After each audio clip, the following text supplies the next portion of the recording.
Hi guys, welcome dito sa The Sign of Tarot. This is a general reading your energy at this time. You are stable, you are secured, balanced, grounded, and frugal, matipid, and hindi mo wala na sa iyo yung mamuhay ka ng gusto mong buhay, yung stable ka, yung secured ka. Kung anong meron ka, hindi na mawawala yan sa'yo. Hindi na yan maaagaw, hindi na siya maruruwan. Ma-maintain yung stability mo pagka ganyan. No? Ito, yung mamuhay ka ng kumpleto, masagana, abundant, prosperous, and masaya, no? Lahat na ng yung you will live a satisfied life, a life na fulfilled ka, kumpleto, no? May asawa, may anak, masaya kayo bilang pamilya, isang pamilya, masagana yung buhay nyo, abundant, ganyan. And pupunta ka sa ibang lugar o maging matapang ka na mag-travel, o baka panay travel mo, o panay kayo pasyal sa ibang lugar, or may pag-aalis, may pag-travel, o lilipat ka sa ibang lugar, doon ka na mag-settle down. What's with the Two of Wands here?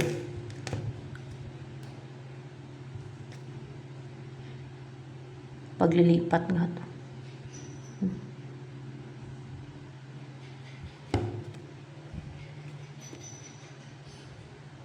Lilipat ka sa ibang lugar, sa ibang lugar. And then doon na yung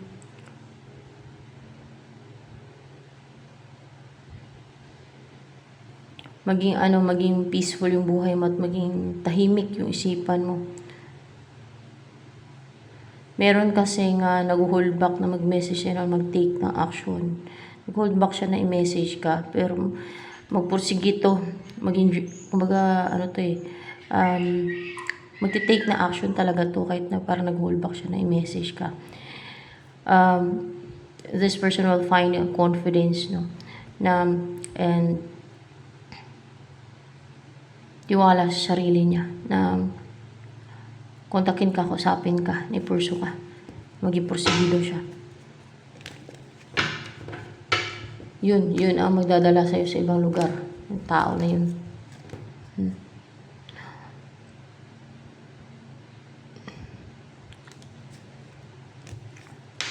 Someone na merong ending na nangyari sa inyo, or sasaktan siya ngayon. Ano yung energy ng person na yan na stable siya ngayon,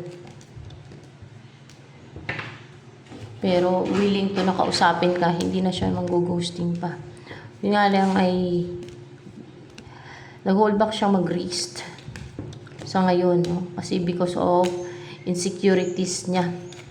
Dahil sa insecurities niya. Pero nag-grief to, hinayang. May nangyaring ending sa inyong dalawa, kaya pang hinayang to, naging emotional, nag-grief. Dahil wala kanya sa buhay niya. And nasucceed to, nagtagumpay na malusutan lahat ng mga blockage na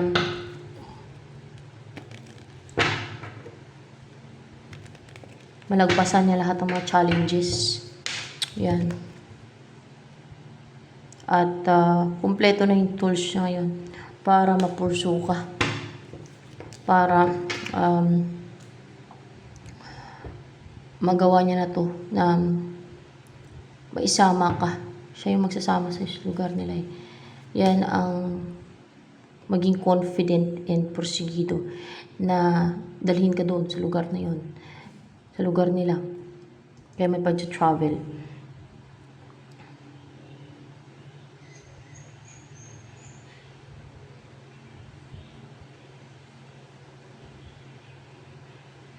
Gagamitin niya ang lahat, o gagamitin niya yung tool siya para hindi magtagumpay ang enemy, no, na nanraidor, May ginagawa ang enemy na panraidor na mapatago yung patraidor para hindi sila magtagumpay na pigilan kayo na magsama. Hindi ka sila magtatagumpay kasi yung stable yung buhay mo. Kasama yung person mo na yan. Anong gusto sabihin sa'yo ng person mo na yan? Let's see. I am afraid to contact you. So, see. Takot ka siya kontakin ka. May message ka. Diba? Parang inulit lang eh. Diba? Oh.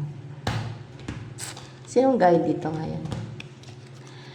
Just a young gun with a quick fuse. I was uptight, wanna let loose. I was dreaming of bigger things and wanna leave my own life behind. Not a yes sir, not a follower. Fit the box, fit the mold, have a seat in the foyer. Take a number. I was lightning before the thunder. Seraphim to alin mo pakpak yun. Yung Seraphim naman ay nagsi-shape-shifting na sila. Kaya nila mag-shape-shifting into a humanoid form. Pero ano yung pakpak naman? Mahasiya. Rectification helps one live in peace and with everyone. Yan. Yan ang nag-guide dito ngayon. Anong feeling sa'yo ng person mo na yan sa'yo? Gustong-gusto niya talagang bumalik sa'yo na emotional siya na dinidesire talagang makabalik sa'yo, na magkabalikan kayo, na gustong-gusto niya talagang bumalik sa'yo at emotional, in love sa'yo. Mahal ka niya, sensitive yung feelings siya sa'yo. Malaga kasi niya, importante kasi niya, love ko niya. Ikaw yung nasa puso at isipan niya palagi. And the Hanged Man, stagnant. Ikaw yung nasa isip, nasa puso niya, nagiging emotional siya. Noong times na stagnant yung connection, yan. And then, gusto niya magkabati kayong dalawa. Makapag-ayos, makapagbati kasi naging emotional siya. Gusto niya makapagbati talaga sa'yo na makabalik sa'yo. Magmakaawa siya. Magmakaawa daw siya. Kasi alam niya defensive ka.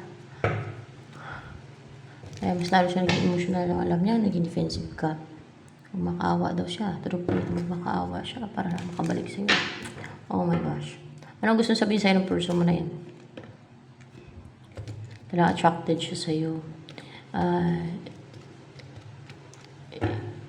Passionate siya sa'yo. Ikaw ang goal niya. Talagang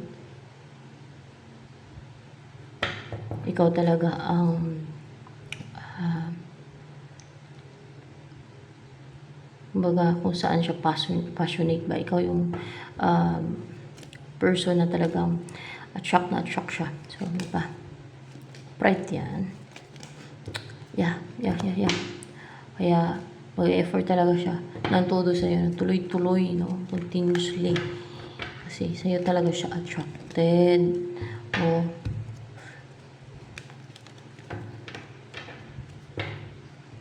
And,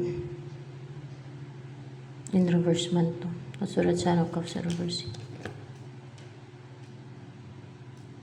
Hindi daw siya, nung hiwalay kayong dalawa, hindi siya masaya sa buhay niya. Hindi siya fulfilled, hindi siya contented. Hindi siya namuhay ng gusto niyang buhay, ng wish niyang buhay. Puro siya baggage, puro siya problema. Isip siya ng isip sa'yo. See, na ma-unite kayo, na makasama ka niya, yung iniisip niya talaga. Makabalik siya sa'yo, makasama ka niya. So, ayan. Ito na lamang for collective reading, guys.